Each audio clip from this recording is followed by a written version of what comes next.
A carteira mais fácil de montar vai usar apenas 2 ETFs. Esse é o caminho mais fácil que você tem para montar uma carteira, que é o que a gente vai fazer nesse vídeo, que é mais uma aula, é um vídeo, uma aula que você tenho certeza que vai gostar bastante. Por isso, antes já de explicar e falar quais são os ETFs, eu vou pedir para você dar aquele like na confiança e se inscrever aqui no canal, porque isso ajuda o crescimento do canal e também a mais pessoas conhecerem esse conteúdo. A gente vai começar pelo básico. Qual é o básico? A gente tem uma visão, o mercado tem uma visão de crescimento da economia no médio e longo prazo, e aí então faz sentido se expor à Bolsa de Valores. Então, o primeiro ETF que a gente vai colocar, na verdade não é que a gente vai colocar, que a gente vai estudar, eu vou mostrar aqui para vocês na tela. Então, o primeiro ativo que eu quero mostrar para vocês aqui na tela é o Ibovespa, é o desempenho da nossa Bolsa, que ele também é o desempenho da nossa economia. Só que se a gente olhar o Ibov, ele tem um movimento de sobe e desce, porém, existe um indicador que é mais interessante que o Ibov, um ETF, na verdade, que é mais interessante que ele. Por quê? Porque o Ibov ele tem ações de empresas de vários segmentos, de vários setores, e a nossa economia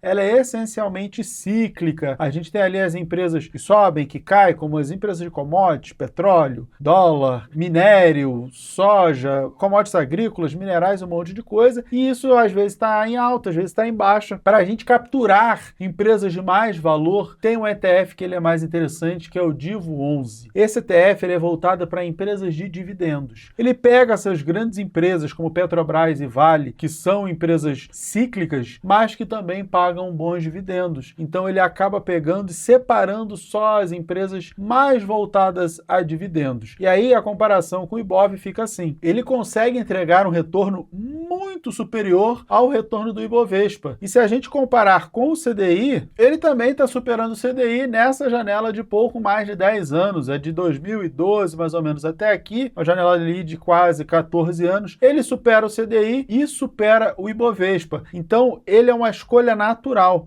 Só que a gente pode pegar algo ainda mais interessante, que é o quê? O ETF que replica a Bolsa Americana, nesse caso o IVVB11. O que a gente está fazendo aqui? Dois ETFs, por exemplo, o Divo 11 e o IVVB11, você está se expondo à economia brasileira e à economia americana. O IVVB11, ele deu aqui nesse acumulado, de 2014 para cá, mais ou menos uns 12 anos, ele rendeu 921% contra 272% do Divo, que foi melhor que os 239 do Ibov, que foi melhor do que os 213 do CDI. Eu estou usando aqui o Mais Retorno para fazer a comparação. Um abraço lá para o Danilo do Mais Retorno. Aqui a gente está conseguindo ter esses resultados e ver materialmente essas diferenças. E aí você vai perguntar, Mira, será que não vale a pena colocar tudo então no IVVB11? Será que não vale a pena colocar tudo no Ibov ou no Divo? Aí depende, eu já vou falar para vocês prós e contras dessas estratégias de colocar os ETFs, mas a primeira coisa que você tem que pensar é no prazo. Por quê? Porque na economia existe uma coisa chamada produtividade. A produtividade é o grande segredo do crescimento de longo prazo de uma economia. Aí a gente está falando 10, 20, 30, 40, 50 anos, está baseado na produtividade. Os países, as empresas, na verdade, elas se tornam mais produtivas. Com mais produtividade, elas conseguem vender mais, normalmente com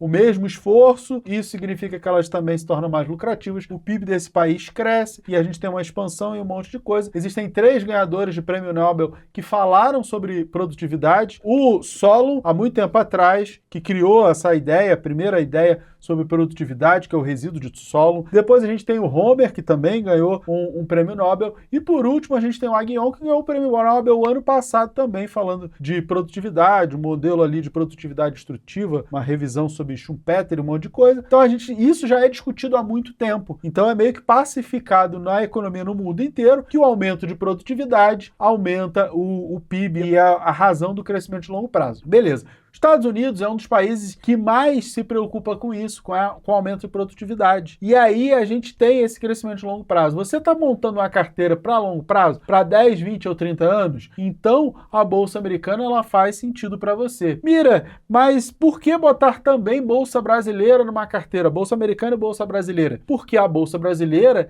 reflete o país em que você está. E a gente tem ciclos de alta e baixa de commodities e tem alguns momentos que a Bolsa Brasileira brasileira vai muito bem, mas a gente tendo 2 ativos, a gente também tem uma proteção aí contra a alta do dólar, mas se o dólar cai, a gente também tem uma impulsão da bolsa, a gente tem esse movimento aí que acaba ajudando o movimento pendular. Lembrando que também a bolsa americana é muito voltada para a tecnologia, então é uma maneira de você botar lá um pezinho na tecnologia. Esses ainda não são os melhores ativos para fazer essa exposição. Eu estou falando isso para que você entenda a lógica de ter uma carteira muito simplista, mas que tem o potencial de entregar um resultado interessante. E por falar em simplista, vamos falar das vantagens de se ter uma carteira assim. A primeira vantagem é a simplicidade. 2 ativos, 2 mercados, você não tem muito com o que se preocupar. É fácil, é simples, você abre o home broker, você vai lá e compra, tá? Não é uma recomendação, é só para você ter uma ideia do estudo, mesmo porque eu ainda nem falei dos melhores ativos para esses segmentos, mas essa é a ideia, a simplicidade. E uma outra grande vantagem é o retorno total. Por quê? Porque você não precisa se preocupar com reinvestimento de dividendos. Os ETFs no Brasil, esses aqui, essas classes, eles não pagam dividendos. A gente tem outros que pagam dividendos, mas eles não valem a pena porque cobra imposto de renda sobre o dividendo pago. Então,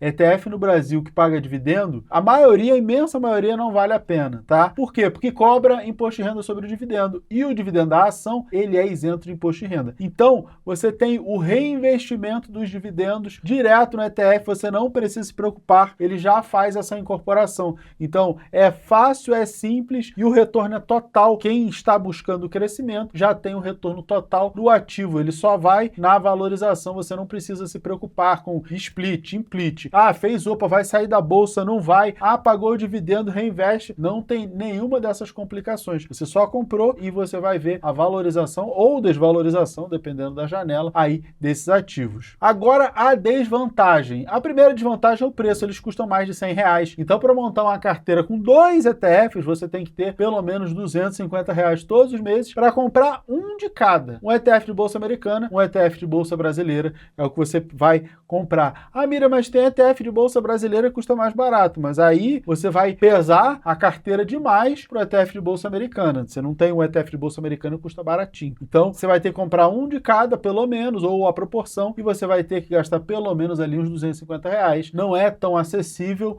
não é tão barato quanto comprar uma ação, uma carteira de ações que custe 10, 20, 30 ou R$50. E o segundo, e eu acho que a maior desvantagem, é que ele não paga dividendos. Lembra que eu falei que a vantagem é que ele reinveste? Sim, para quem quer apenas o retorno. Para a pessoa que quer receber dividendos, acaba sendo uma desvantagem. Por quê? Porque você não vai receber aquele valor. E aí, você não tem um instrumento gerador de renda. Se a sua meta é receber renda, o ideal seria investir diretamente nos ativos pagadores de renda. E aí tem um outro desdobramento. Como eu falei, a gente tem isenção do imposto de renda nos dividendos quando você compra diretamente as ações. Então, se você quer receber renda, o melhor seria investir diretamente nas ações e receber esse dividendo. E aí você pode reinvestir ou não, mas o dividendo ele é isento de imposto de renda, ele está na sua mão. Enquanto os dividendos forem isentos de imposto de renda, vai valer a pena. E aí você vai falar, Mira, mas acima de 600 mil por ano, o dividendo ele já é tributado. Beleza, mas é que eu estou falando de quem está investindo muito menos e não milhões ou dezenas de milhões na bolsa, tá? Porque aí quem tem dezenas de milhões, com certeza já montou um fundo de investimento, já fez um investimento mais inteligente e não vai ter dezenas de milhões assim comprando ações, porque isso não faz nenhum sentido tributário, tá? E aí